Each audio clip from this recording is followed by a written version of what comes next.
Looking back at many of our favorite childhood cartoons typically conjures waves of pleasant nostalgia. But we also may notice some things that we accepted unquestionably as children but seem strange now that we're adults. We'll tell you about some truly mind-blowing theories about some of your favorite cartoons. If your favorite childhood cartoons end up being ruined forever and you need something else to watch, you'll want to be sure you're subscribed to TheRichest and you're getting all of our notifications. Aladdin. Aladdin is a classic Disney movie set in the fictional city of Agrabah. One thing you probably didn't notice between the talking parrot and the antics of a magical genie is that there is no set time period for the film. Most of us probably assume that it happened sometime in the distant past, but there are some people who have a different theory. When Genie bursts out of his lamp, he declares that he was trapped in there for 10,000 years. Then, when he gives Aladdin his makeover, he claims that his current clothing are much too 3rd century. If Genie remembers a 3rd century and spent 10,000 years stuck in a lamp, this means that the movie must take place in at least the year 10,300. Genie also demonstrates a familiarity with modern technology and talks about cars, slot machines, and more. How could he know all this if Aladdin took place in the past? The only possible explanation is that Aladdin takes place in a post-apocalyptic future. The flying carpet and other things that we explain away with the term magic are actually just remnants of future technology. Pokémon. Pokémon is insanely popular and has been for a long time, meaning that it is ripe for speculating wildly about. In the original Pokémon games, your character meets their mother, but no father. However, at each gym you visit, you'll see one person who is just a little too enthusiastic about your Pokémon career. He'll show up at all your matches and cheer you on, just like your dad would do, leading some people to believe that this man is actually your absentee father. In the real world, we spend a lot of time wondering what happens after we pass away, but perhaps an even greater question is what happens in the Pokémon universe when a Pokémon passes? There are ghost Pokémon in Pokémon graveyards, so clearly these things aren't immortal. In fact, Gengar looks suspiciously like the ghost of a Clefable. Remember in the game when you battle your rival on the SS Anne? That's also the last time you see his Raticate. In fact, the next time you run into your rival, he's at the Pokémon graveyard in Lavender Town. Some people believe that the last time you saw that Raticate was the last time he was seen alive. Remember the good old days when you could just put on Nickelodeon and get access to all your favorite shows in one place? Well, then you're going to want to check out the Premium. You'll get access to thousands of videos from your favorite channels, including Screen Rant, The Gamer, CBR, and more. See the latest content first without having to sit through ads to do so. Sign up today for free. SpongeBob SquarePants. There are a lot of things about SpongeBob SquarePants that we still can't explain, such as how Mr. Krabs fathered a whale or how they managed to start fires underwater. With those huge questions looming before us, we overlook the fact that there are talking sea creatures living in a human-like society under the sea. But there's a theory that explains how the SpongeBob universe came to be. The show takes place in the fictional Bikini Bottom, which is actually based on a real place called Bikini Atoll, a fact that has been confirmed by Nickelodeon. After World War II, the US military detonated various nuclear devices on the islands, including one that was dropped in the sea. The radiation from the blast could have caused formerly normal sea creatures to mutate into our beloved SpongeBob cast members. It could even have caused the landscape to mutate, making giant underwater pineapples a real thing. Not only would that be a convenient explanation, but it may be hinted at during the show as well. Have you ever noticed that whenever a character drops something, it creates a mushroom cloud-like explosion? This could be a clever way of hinting how Bikini Bottom came to be. Hey Arnold! When you have your name in the title of a cartoon, most people will assume that you're the main character. Well, there's a theory about Hey Arnold that states that Arnold isn't actually the focus of the show. Who is the one who shouts Hey Arnold during the intro to the show? It's Arnold's secret admirer, Helga Pataki. If you think about it, Helga gets a lot of screen time for someone who isn't named in the title. We see her long monologues and we know a lot about her depressing family life. Actually, her life is a lot more developed and interesting than Arnold's. She has to contend with a neglectful and emotionally unavailable father, a mother who seems to have a serious drinking problem, and an older sister whose shadow Helga is forced to live in. Her obsession with Arnold is clearly unhealthy and a manifestation of the issues going on in her dismal home life. My Neighbor Totoro. Studio Ghibli films are always whimsical in at least some aspects, so there is a lot of room for speculation. Sometimes when we see something as strange as the cat bus, our brains just want to make sense of it. There are some dark theories about My Neighbor Totoro, and although Studio Ghibli has denied the accuracy of one, there are an unsettling amount of coincidences drawing together the movie and the tragic Sayama incident. Named after the Japanese city Sayama, this heinous crime resulted in teenager Yoshi Nakata losing her life. Her older sister was so distraught that she took her own life as a result. The crime took place on the 1st of May, and two fictional girls are named Mei, pronounced like the month, and Satsuki, which means May in Japanese. The story doesn't take place in Sayama, but in a nearby area, and at one point you even see Sayama on a box of tea. When little Mei goes missing, she's spotted near some Jizo statues who are said to be guardians of deceased children. When Satsuki goes out to find her, the cat bus displays the words Grave Road and leads her straight to her sister.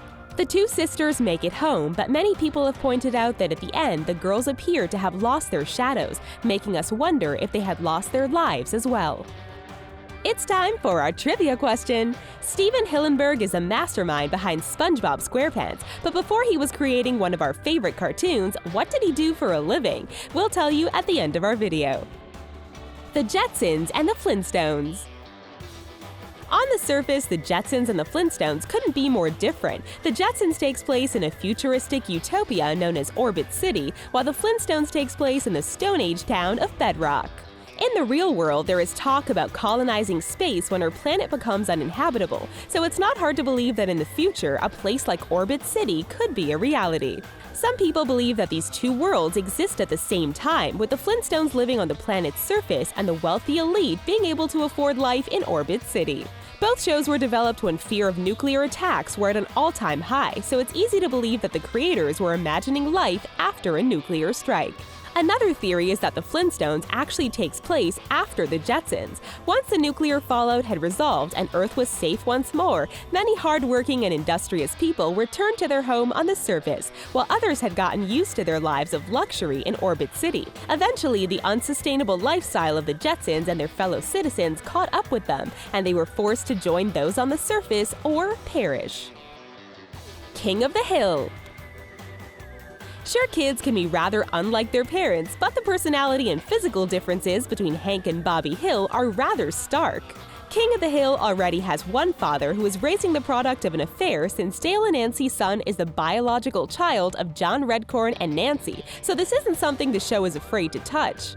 We know that the Hills were told that they would never be able to conceive thanks to Hank's narrow urethra, so either Bobby is an honest-to-goodness miracle or someone else is his father. In one episode, Peggy confesses that in addition to her husband, she was once intimate with one other man, which was a surprise to even Hank. So who was the interloper? Many people think it was Hank's good friend, Bill. Bill has always been strangely obsessed with Peggy, despite her being cold to him. Bobby resembles Bill much more than Hank, and Bill even passed on his secret family recipe to Bobby. We are meant to laugh at Dale's obliviousness about his wife's affair, but there could be a parallel situation playing out with the Hills as well. Samurai Jack and Powerpuff Girls. If you're a fan of Cartoon Network, you've undoubtedly noticed that Jack from Samurai Jack and Professor Utonium from the Powerpuff Girls look startlingly similar. One theory even states that the two are the same person. The premise of Samurai Jack is that Jack was battling the evil Aku, who tore open a portal in time to prevent Jack from delivering the final blow. In the Powerpuff Girls, we know that the professor is obsessed with studying a dark substance known as Chemical X. One theory states that his sample of Chemical X is actually a sample taken of Aku. Aku is known to shapeshift and appears liquid at times.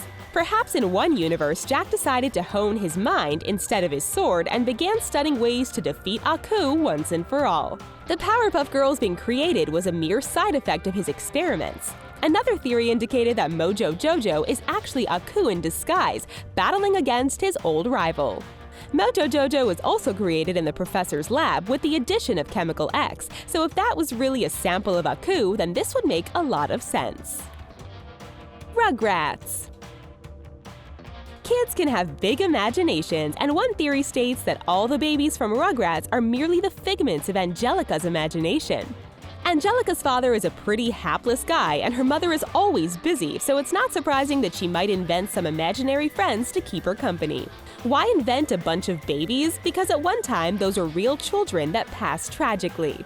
It's stated that Chucky's mother passed away, but perhaps his father became neurotic after losing both his wife and son in the accident.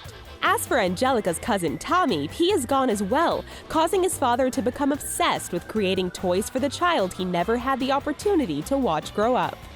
Phil and Lil were never born, and since Angelica didn't know the gender of the DeVille's baby, she imagined both a boy and a girl. If you've ever wondered why someone as spoiled as Angelica would cling to a raggedy doll like Cynthia, one theory is that her biological mother passed away due to issues with drugs.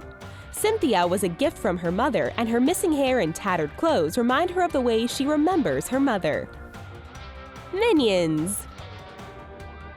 Anyone with access to television or the internet knows about the strange yellow overall-clad creatures known as minions. They're designed to appeal to children who like them for reasons that elude most adults. One theory that made its rounds on the internet was that the minions were based off of children that had been subjected to Nazi experiments. But this was quickly proven to be false, as one of the images supposedly showing children in gas masks was really just people in diving gear. When it comes to how the Minions were created, Gru claims to have invented them in Despicable Me. However, the Minion movie contradicts this and claims that the Minions have always existed. If you notice this, you likely also notice that Kevin, Stuart, and Bob are very similar personality-wise to Margot, Edith, and Agnes. One theory is that Gru not only actually created the Minions, but also created the Minion movie to boost morale among the Minions. He wrote the three main characters while being influenced by his own children and intended to give the Minions a sense of purpose and confidence. If that was true, that would mean that Gru really is the most diabolical, evil mastermind of all time. It turns out that Steven Hillenburg has a long history of telling people about marine life. He taught marine biology at the Orange County Marine Institute before leaving to pursue a career in animation. So, which of these crazy theories is going to keep you up at night? Did we ruin any of your favorite cartoons forever for you? If you're looking for something else to watch, be sure to check out more awesome videos from TheRichest. Bye for now!